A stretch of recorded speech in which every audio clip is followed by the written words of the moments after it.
You wouldn't know it to look at the sky, but something is seriously wrong with the universe. Astronomers have suspected it for some time. Now they're pretty sure. For one thing, the universe may be billions of years too young. For another, part of the universe has been missing, a big part. Fact is, there have been several discoveries recently that threaten to topple our understanding of the universe like a house of cards. Scientists generally agree that the universe is very, very old. But now there's a theory that it may actually be younger than it looks, if you look closely enough. What in the world is going on with the universe? Astronomers have found, calculated, or conjured up outlandish, appalling things. Whispers from space left over from the moment of creation. Dark stars, dwarf stars, stars that eat each other. Stars clumped in galaxies, and galaxies clumped in larger, stranger structures. Only recently have we even begun to understand the scale of it all.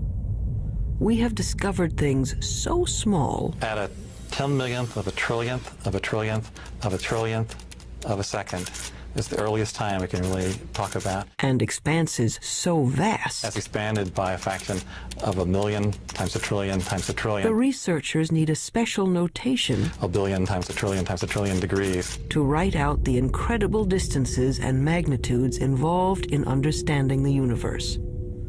Suppose we were to begin with Peoria. Peoria is the center of the universe. Well, not exactly, but the director of the planetarium has built a scale model of the solar system in and around his Illinois city. How's it going, Dave? Morning, Phil. Morning. A little bit to the left. I think you missed a spot. A sunspot, There. get it? You got it. The sun in this model is 36 feet high. Mercury is closest to the sun, of course, just around the corner at the school supply store. On that scale, the Earth is 6 blocks away at the Amoco station. Earth is open 24 hours a day. And Mars is 7 blocks beyond Earth at the TV station. Mars has life, or at least television reporters. Pluto is smaller than a golf ball. It's a full 40 miles out of town. And if you think rural Illinois is empty, try the universe. The 40 miles to Pluto, on Peoria's scale, represent 3.5 billion miles. On the same scale, the nearest star, Proxima Centauri, would be as far from Peoria as the moon. This isn't helping, is it? Okay, forget Peoria. Our sun is bright because it's close, just 93 million miles away. Stars are suns, but farther away. The nearest star is 25 trillion miles away, so far that light from Proxima Centauri, light, the fastest thing in the universe, takes 4 years and 4 months to get here. They say the star is 4 1/3 light years away.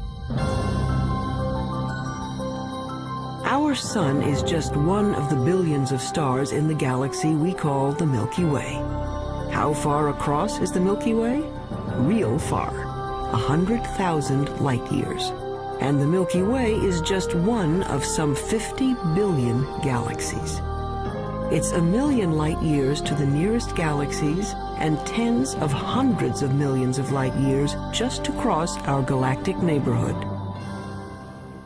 It has been said that someone looking at the universe is like an ant contemplating a skyscraper times a billion. So what human beings have done is bring the lights in the sky down to Earth. They've personalized the stars and named them like they name dogs and horses. This grouping of stars in the southern sky is known as Orion. The shepherds in ancient Crete decided it looked like a hunter armed with a club and carrying a shield made of lion skin. Cretan shepherds had great imaginations. How do we know what we know today about the universe? Well, we've been trying to understand it for a long time.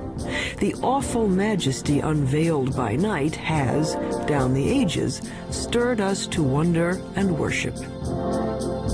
Prehistoric astronomers used elaborate monuments to mark the sunrise and the sunset. By 300 BC, Aristotle taught there were transparent globes around the Earth, on which were mounted the sun, moon, planets, and farthest out, a sphere studded with little stars. As late as the 16th century, most still believed the Earth was the center of the universe. There were a few people, like Copernicus, who thought the Earth circled the sun, but not many. Then, in 1608, an Italian named Galileo heard that you could make a spyglass with two lenses in a tube. He built one and aimed it up. It was not until Galileo perfected the telescope around 1610 and pointed it at the Milky Way that he was able to say that the Milky Way was just millions of stars. And if you take a pair of binoculars on a clear night and look at the Milky Way, you'll just see that it's nothing but stars and clusters of stars. Galileo's telescope magnified things about as much as a pair of binoculars, but that was enough. He saw that Venus had phases like the moon, that the sun had spots on it, and that the moon had mountains, and that Jupiter had 4 moons. Aristotle's perfect crystalline spheres were shattered, and the universe stopped being simple. And there were other strange things out there. Remember Orion? Well, down in the middle of his sword was a star that wouldn't focus to a bright point, no matter how powerful the telescope. The object came to be called a nebula, and over time, astronomers found many such fuzzy blotches in the sky. Fast forward a couple of centuries.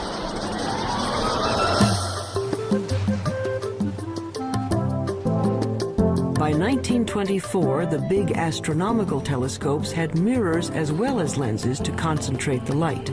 The one on Mount Wilson in Southern California had a collecting mirror 8 feet across. Images were captured on photographic plates in slow, careful time exposures. In the dark chill of the observatory dome, Edwin Hubble was studying a distinctive kind of star called a Cepheid variable. Astronomers use it as a distance marker because they know how bright nearby Cepheids are. They know that the dimmer the Cepheid, the farther away it is. Hubble was looking for Cepheids in his photographs when he realized he was seeing an entirely separate galaxy, Andromeda, 2 million light-years away. A lot of those fuzzy nebulas turned out to be galaxies like our own. And the light from those galaxies looked redder than anyone expected it to be. It's just like the pitch of a car engine. You know, as a car goes zooming by, you hear the engine kind of go. With light, when something's coming toward you, the spectrum gets shifted toward the blue. When it's going away, it gets shifted toward the red. It was Hubble who recognized the significance of the red shift in the light. All those galaxies must be moving away from one another at terrific speeds. The entire universe was growing. The idea of an expanding universe surprised just about everyone and made a lot of scientists uneasy, even Einstein. Researchers wanted to believe in a universe that always was and always will be, eternal. But galaxies flying away from each other meant that once, long ago, they were clumped together. It meant something started them moving. The universe had a beginning. Today, it's called the Big Bang Theory. First, the universe was a bright, hot point, smaller than an atom. In the mother of all explosions, it started expanding. Eventually, the hydrogen gas in space cooled down and began to form stars and galaxies of stars. Galaxies flying outward, surfing along on the expansion of space itself. So now we can calculate the age of the universe. It's the kind of mathematics you do on a motor trip. If your speed is 30 miles an hour and you've traveled 60 miles, you can figure you've been traveling for 2 hours. The red shift tells us the speed of stars, and the milestone Cepheid stars tell us how far they've traveled. When astronomers divide it out, it says the Big Bang happened 15 to 20 billion years ago. Long ago and far away. So who cares? Well, we're answering one of the most fundamental questions that human beings can pose, and that is, how old is the universe that we live in? How did it begin? And what's its evolution? Those are major questions. Those are major philosophical questions, questions that religions have touched on, philosophy has touched on, physics is touching on, mathematics is touching on. And the people who are eventually going to come up with what is going to be accepted to be the right answer will make history of a kind. They will have contributed significantly to human knowledge. That, I think, is why it's such an important set of questions. And there's been a growing sense, as the millennium approaches its end, that the right answer is on the tip of our tongues, so to speak.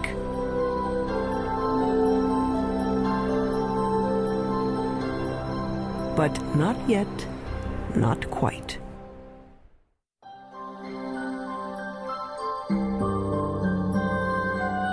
Today's stargazers usually head for the hills.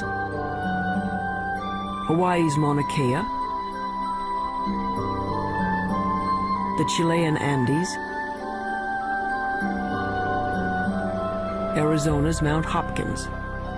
Robert Kirshner works 8,500 feet up, hunting dying stars. I really like coming to the mountain. I like getting away from all the 100 distractions that you have when you're busy, and people are coming in to see you about all kinds of things, and the makeup exam and all that kind of stuff. And to just concentrate for a couple of days only on the scientific investigation, only on what you're trying to do, it's very, very good. Light pollution has chased astronomers out of the cities to lonely vigils in remote locations. Kirshner watches for the sudden flare-up that means a star has exploded, a supernova, or its smaller cousin, a nova. The kinds of things I'm working on, these supernovae, which are events that come and go, if you don't get it this year or this month, that one is gone. You just lose the chance.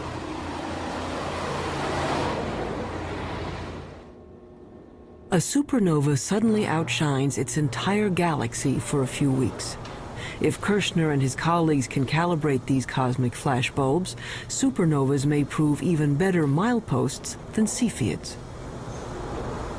The game now for the supernovae, I think, is to find distant ones and to see if they really are the same as the nearby ones. Then we'll have a reliable tool to map out large-scale structure in the universe, and the supernovae, the Type 1 supernovae, look to me like a really good candidate for that. It's easy to find where supernovas have been.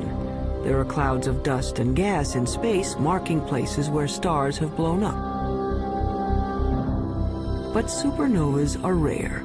A galaxy of 100 million stars might have one exploding star every 100 years.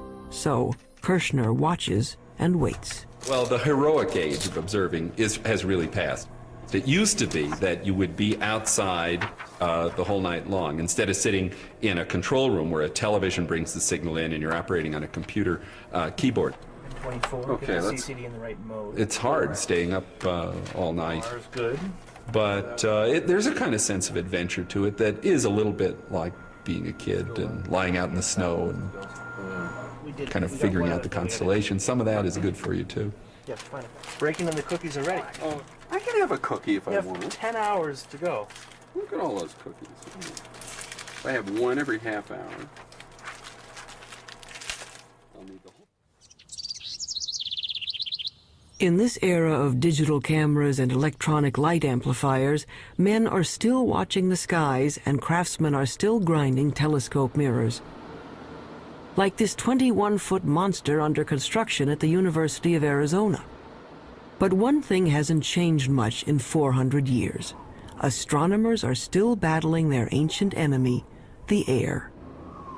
Starlight shimmers and twists as it passes through our atmosphere.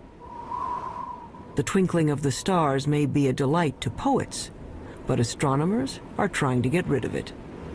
What we can do is shine a laser into the sky. We focus on some sodium atoms, which are at about 100 kilometers above the surface of the Earth. We can make those glow with the laser and create an artificial star, which is sort of directly in line with the very faint object we want to look at. And then if we measure the blurring of the artificial star and correct that, then the faint object we really want to look at is corrected as well. And we have liftoff of the Space Shuttle Endeavour. But until that technique is perfected, astronomers have another way to take the twinkle out of the stars. All they have to do is put the telescope above that pesky atmosphere, in orbit.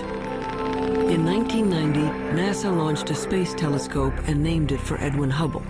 Unfortunately, its mirror was made wrong and its first pictures were blurred. Astronauts had to go up and fix it. Houston, let's go fix this thing. We copy. Move it out of the sun a little bit. We had a good aliveness test. Outstanding. Houston, Endeavour has a firm handshake with Mr. Hubble's telescope. Please copy that, Cody, and there are miles galore down here. It could be real exciting for the astronomical community, I guess, and for the whole world to see what Hubble really can do with a good set of eyeballs. The out-of-focus pictures gave way to spectacular shots of interstellar dust clouds and the great galaxies of stars. In just one bit of the sky, a tiny patch that could be blocked by a grain of sand held at arm's length, astronomers found 2,000 galaxies. They were seeing better than they ever could before. So one way of looking at it is if there was a firefly in Tokyo, and here we are in Washington looking at it, we could tell if there was another firefly 10 feet away, we'd actually be able to distinguish them. In 1994, at the Space Telescope Science Institute in Baltimore, astronomer Wendy Friedman was using the newfound clarity of the Hubble to observe the heavens and stumbled into the cosmological controversy of the decade. Yeah, I just wanted to ask you not to break out any observations until I give you a clear. So when were these images taken? She and her team, like Edwin Hubble before them, were looking at those milestone stars. The cosmic rays aren't nearly as apparent. For our work, we need a telescope out in space because what we're after is a certain kind of star. It's called a Cepheid. And we have to be able to detect that kind of star against the background of a galaxy. And the Earth's atmosphere smears and blurs our view, and we can't detect those stars. Friedman got the best readings yet on Cepheids in a neighboring galaxy, and a measurement of its distance. Using the redshift speedometer, she calculated a new age for the universe. Our preliminary measurements indicate that the age of the universe is somewhere in the range from 8 to 12 billion years. And that immediately brings about a conflict with other ages that have been measured. That's a problem. Her universe is younger than some stars, and the age dating of stars is very accurate. Scientists can read a star's chemical changes like a clock. When we look at a cluster of stars, hundreds or thousands, it doesn't really matter. What we have to do is go in and measure the brightness of the brightest star that's left in the cluster, that's still burning hydrogen in its core. And that star is the minute hand on the clock, because that's the star that is closest to burning out its hydrogen, closest to ending its life, and that's a direct measure of the age of the cluster. But unfortunately, the star clock has been running 6 billion years longer than Friedman's universe. But we're looking at globular star clusters, 100,000 to 1 million stars, and they're being age dated by several very reputable groups of physicists, astronomers, and they're all coming up with ages 17, 18, 19 billion years. That's a problem. We're very close to having a kind of contradiction between the ages of the stars and the age of the universe. This would be quite embarrassing because you really shouldn't be older than your mother. Clearly, if the universe is 10 or 12 billion years old, then there can't be stars in the universe that are 15 or 17 billion years old. That's not logical, at least if the entire Big Bang theory is right or even close to being right. Wendy Friedman is well aware of the dilemma. She knows that, like many other puzzles about the universe, this one will probably be around for a while. I mean, anytime you get a new tool, you get data that are of better quality than were possible to obtain in the past. Yeah. You learn new things, and yes, sometimes leads to confusion because there aren't answers for all of the questions that are being raised. But it's a healthy aspect of science and how science proceeds.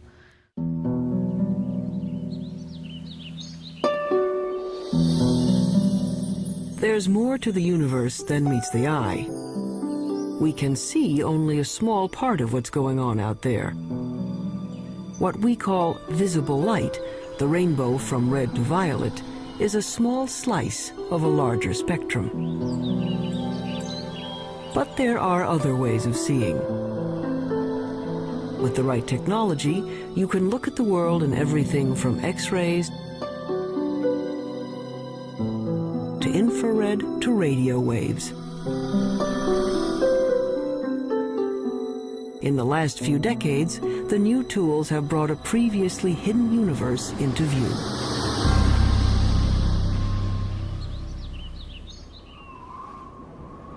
Take the sun. Nothing to do but roll around heaven all day, right? But by using the X-ray part of the spectrum, astronomers can see the sun is a very busy place. Pictures made by X-ray detectors show there's a cauldron of nuclear reactions boiling beneath its surface. Using film sensitive to ultraviolet, we can see great plumes of superheated gases rising from the sun's surface. Our well-behaved, friendly neighborhood star is a continuing, self-contained thermonuclear explosion. It's in high-energy astronomy where you really see that the universe is a violent place. It's not just made up of these good citizen stars that sit quietly fusing their hydrogen into helium. NASA is looking at the lower end of the spectrum, infrared light. Infrared is absorbed by moisture in the Earth's atmosphere. So infrared telescopes are mounted on planes to lift them above the clouds.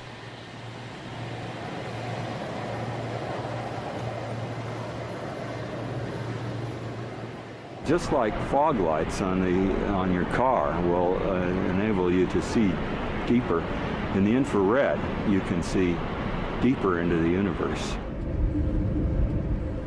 We warm human bodies shine in the infrared. Anything at my temperature in the universe is emitting planets, comets, other bodies.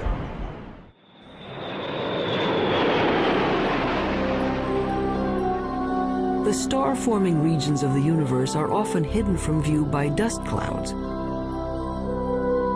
until infrared astronomy allowed us a way in. Now we can see clouds of frigid hydrogen gas condensing and starting to heat up as stars. The sky in the infrared is a strange and wonderful place. Once we learned where to look, we could peek into these stellar nurseries and snap some baby pictures. This is Hubble's view of the Eagle Nebula. The bright spots on the edge of these monstrous pillars of gas are brand new suns.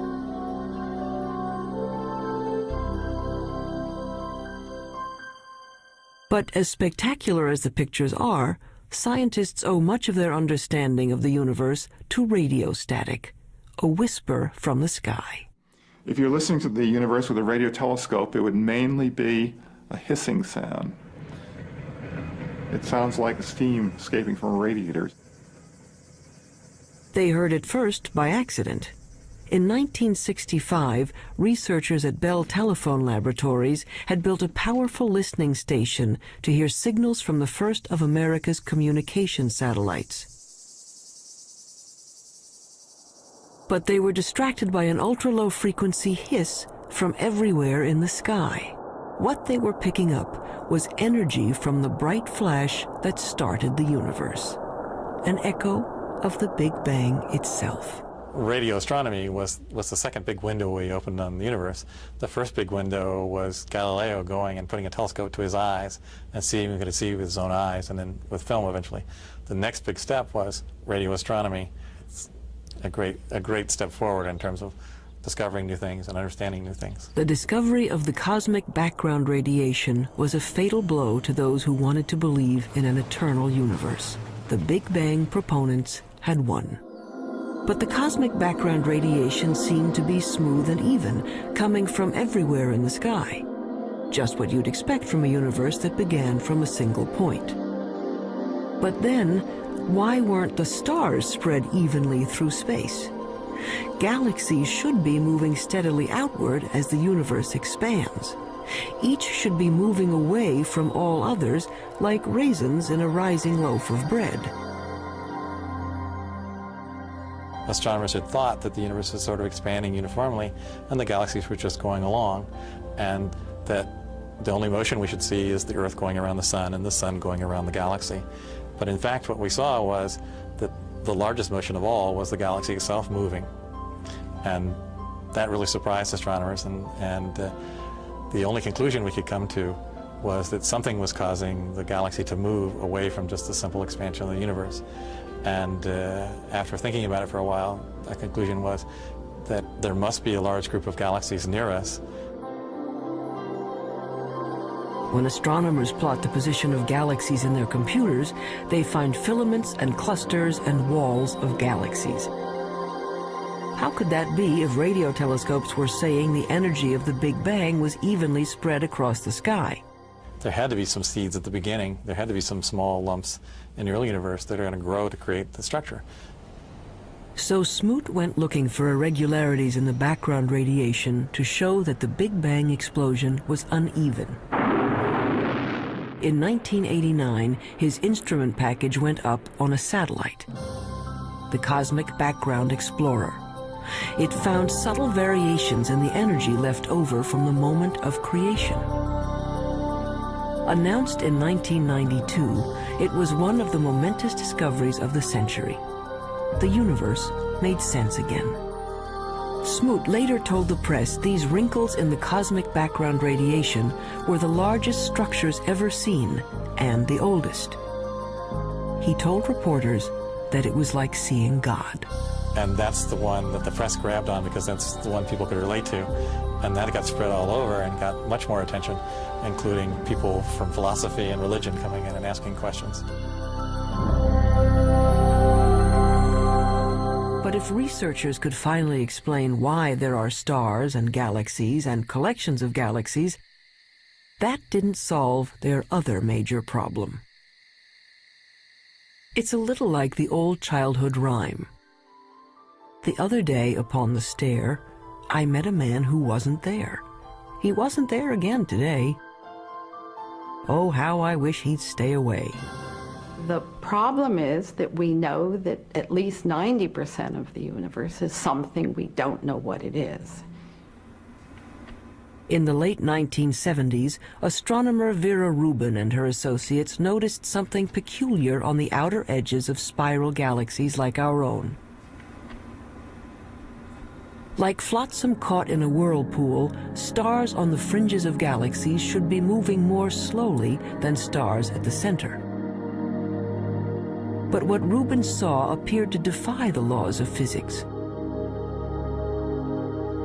The stars on the edge were moving just as fast as those in the middle. We live, sort of 2/3 of the way, we being the Earth, about 2/3 of the way out from the center of our galaxy, and we're orbiting at 500,000 miles an hour. That's pretty fast. Faster than it should be. Such velocities could only be caused by an enormous gravitational pull, which requires more matter than anyone had detected out there. A lot more. It was a shock to learn that when we were studying the universe, we really weren't studying the universe. We were studying just the 5 or 10% of it that was luminous. So it's like, trying to study the Earth and just looking at Pennsylvania. All the things we have ever observed in the universe, the planets, the stars, the galaxies, the clusters of galaxies, make up 10% of the universe, maybe less. Early efforts to track down the missing matter failed. They call the 90% that is not visible dark matter. But no one knew what it was. Maybe dead dark stars, or some kind of cosmic dirt, or maybe a whole lot of something extremely small is filling space.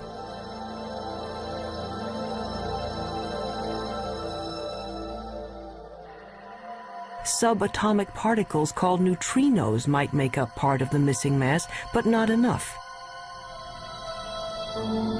Scientists went looking for other candidates. Daniel Snowden Ift theorizes that dark matter may be made of something physicists have taken to calling WIMPs, short for weakly interacting massive particles. These would be things smaller than atoms, if they exist at all. The only way to detect them would be to look for their footprints. It's kind of like a ghost particle. It passes through matter without ever interacting with it, or I should say hardly ever interacting with it. Every once in a while, a WIMP will come in and bump an atom out of wherever it's sitting, and that's the only indication that we would have that WIMPs exist. He's looking for elusive tracks that might have been left in billion-year-old mica rocks. Mineral mica has one of the most regular atomic structures of all, so if a WIMP had passed through it, it might have knocked some atoms out of alignment.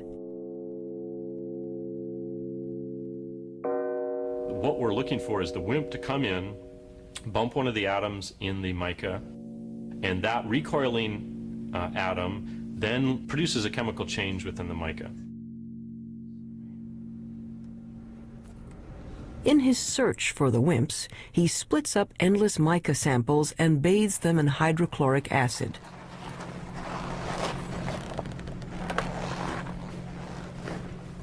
It's a little bit like developing a photograph. The etched mica goes under a super microscope, which magnifies it 50 million times. Mica may be the perfect place for clues to the missing mass. Unfortunately, to date, Daniel Snowden Ift hasn't found any WIMPs. Researchers stunned a 1996 meeting of astronomers when they announced they had found the dark matter, or at least some of it. They had picked up ripples in starlight caused by dwarf stars too dim to be seen directly. A halo of these objects surrounding galaxies would account for the missing part of the universe. To bug the physicists looking for WIMPs, the astronomers call these tiny dense stars machos, massive compact halo objects. The research to confirm the mysterious source of gravity goes on. I would like to think that in 10 years we know what the dark matter is, but I wouldn't bet very much money on it. But advances usually come in very surprising ways.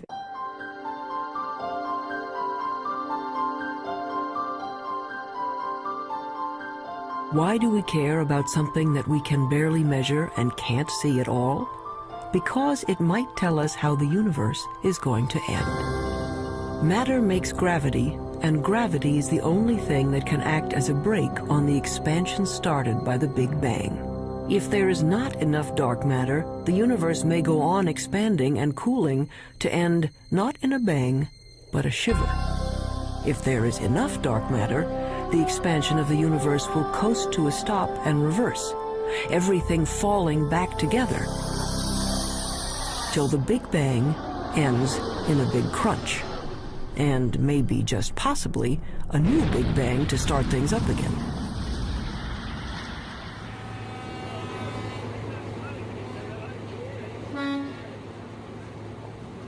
Albert Einstein, among other things, revolutionized the way we think about good old gravity. Astronomers generally only talk about one force, and that's gravity. And the reason for it is almost everything that's important on the large scale, that is on the scale of planets and stars or the universe as a whole, is gravity. From Einstein, we know that the gravity that pulled Newton's apple down from the tree isn't a kind of magnetism. Gravity is a property of matter and space. Matter bends space. The more mass, the more space around the mass is warped. That's why the moon goes around the Earth.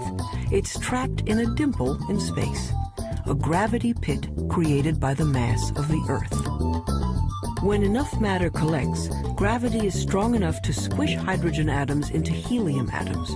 This fusion releases enough energy to turn on a star. But gravity is also a star killer. Stars are born, age, evolve, and eventually die, just like people. They have a regular life cycle.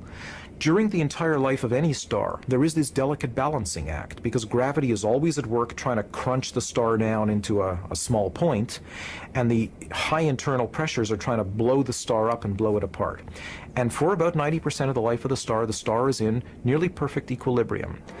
And it just sits there, burning away and producing radiation. But when the fuel is gone and the fires go out, gravity is free to collapse the star. A medium-sized star like our Sun will burn steadily for 10 billion years. Then, in a kind of cosmic spasm, it will puff up to engulf the inner planets before collapsing into one of those white dwarf stars. A star twice the mass of our Sun would collapse even farther, ending up as a super-dense star the size of New York City, a neutron star. A teaspoonful of stuff from a neutron star would weigh 100 million tons. But what happens to a bigger star when its fires die down? Say a star 50 times the size of the Sun. It may blow up as a supernova, leaving a neutron star, but then it keeps on shrinking to infinity. An infinitely small point with a gravity so powerful that not even light can escape. There's no there.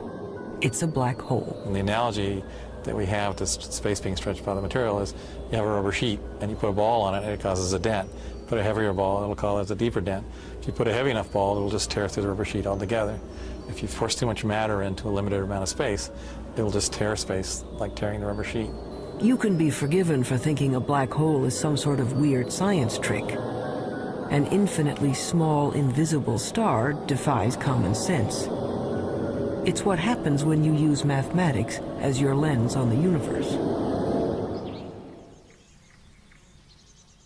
But out here on the high desert of New Mexico, they've found that black holes do exist outside of equations.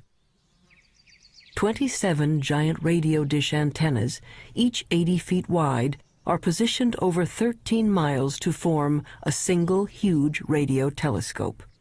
They call this very large array of antennas the VLA, which stands for the Very Large Array of Antennas. James Moran is one of the world's foremost radio astronomers. The VLA has had a tremendous impact over the last 15 years. It's very important because it has tremendous versatility. This technique of radio interferometers was developed after World War II, but this is the first really big array.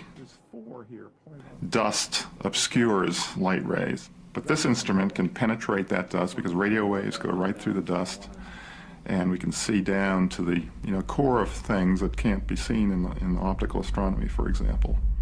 It turns out that a black hole can create radio signals as it sucks in matter.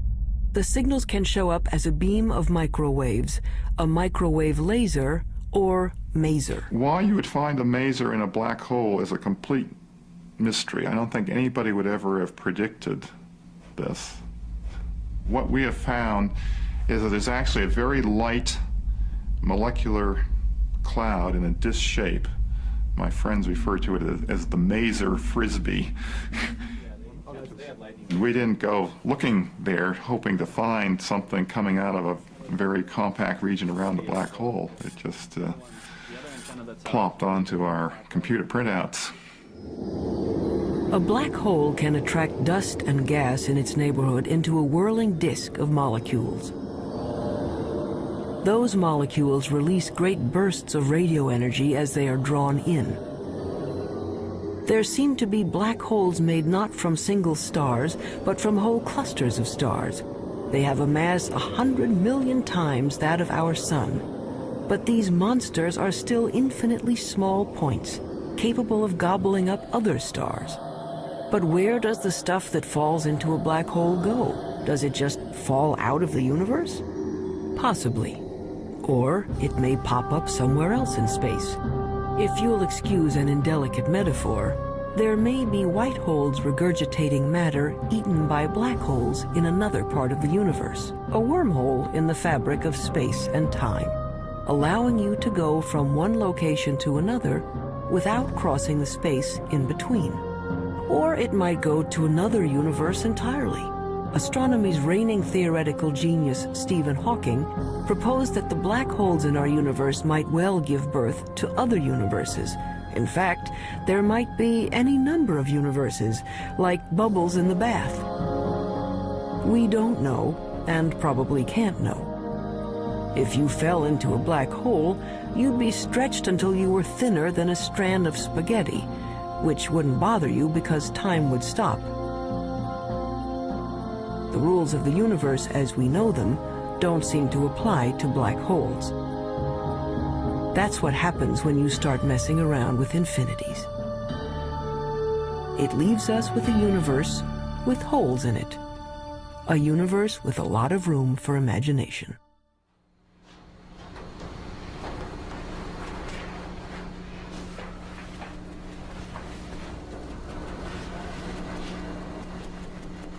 On the sound stages of Paramount Pictures, a spin-off of one of the most durable shows in television history,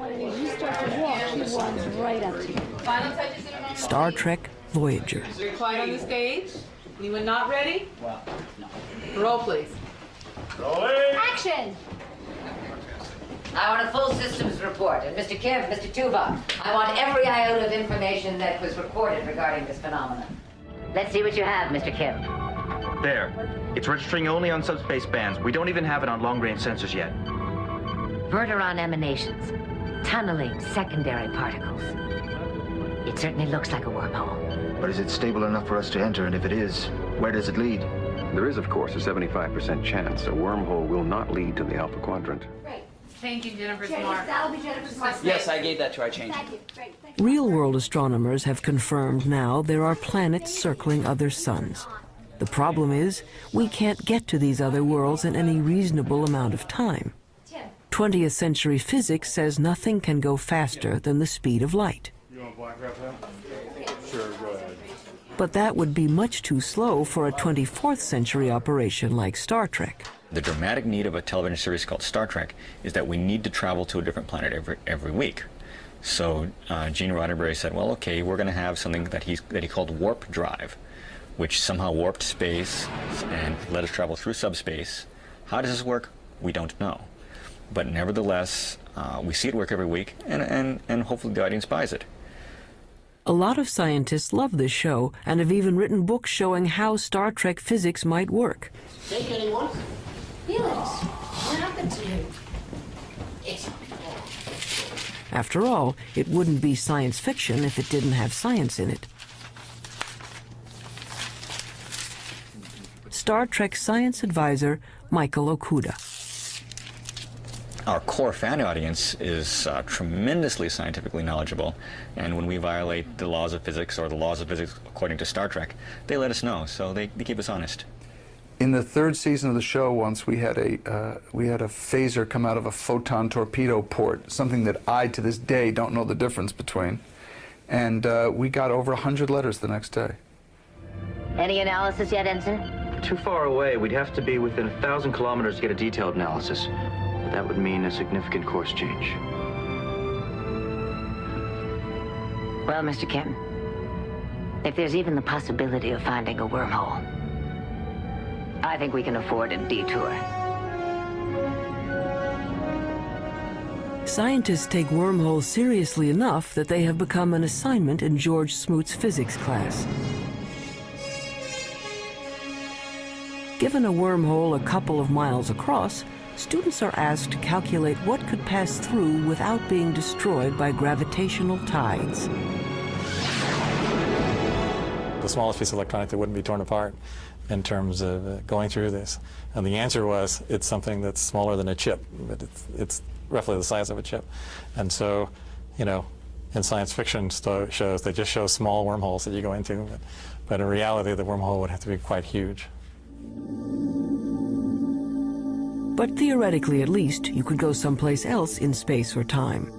As far as physics goes, a wormhole is a loophole in the laws of the universe.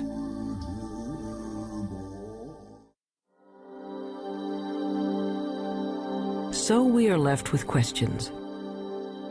Why do some stars appear to be older than the universe? Why do galaxies move as if there were something dark and huge out there? We're not making people live 200 years. We're not doubling the gross national product. What we are doing is enriching everybody's lives by trying to answer some of the questions that I think everybody's interested in. These are some of the oldest questions, children's questions. Where did we come from? Where are we going? Are there other worlds? What is outside the universe? What happened before the universe started? What happens after the universe ends? You want to find out, well, where does science end and where does philosophy take over? And it's not clear where they do. Modern astronomy is a young subject, and each time we get a new and better tool for looking into the void, we find surprises. More and more data that doesn't quite fit. And I think it's portrayed as if the field is in total confusion and chaos, and I think very often it appears that way at the forefront when things are not understood and there are unsolved problems. But progress is being made. The fact that we're able to take these subtle clues, that things you can barely measure with the biggest, most sophisticated instruments, and figure out that they are telling you about what the universe was like 15 billion years ago, I think that's a terrific thing. Why does the universe exist? Given the fact that it does exist, the fact that it is as exquisitely beautiful, as exquisitely tuned as it is, that it works as astonishingly well as it does, and that we, very tiny creatures on a rather remote planet, not in any special place in the universe, have been able to evolve in this universe and sense the universe, the entire universe around us, that we can sense that there are things out to 15 billion light years away from us. That to me is just a mind-boggling concept. We are the only star in the universe that we know about that has life, so perhaps that makes one feel a little more unique and life a little more precious thing, knowing that it doesn't seem to be that common. We are part of the universe. The material that we know, the matter we're made of, started out as atoms produced by exploding stars. I like very much the fact that every atom in our bodies has come from some star. If there were no stars, the universe would be all hydrogen and none of what we know would exist. And that's why it's not an exaggeration to say that human beings are stardust, because the iron in our blood and our hemoglobin and the calcium in our bones and all the other heavy elements in our body were created in supernova explosions. So in our quest to understand the universe, we come back to ourselves. If we are made from the elements of stars, aren't we then, in a way, the universe trying to understand itself? It's not quite what the ancients were talking about, but maybe we're in the center of the universe after all.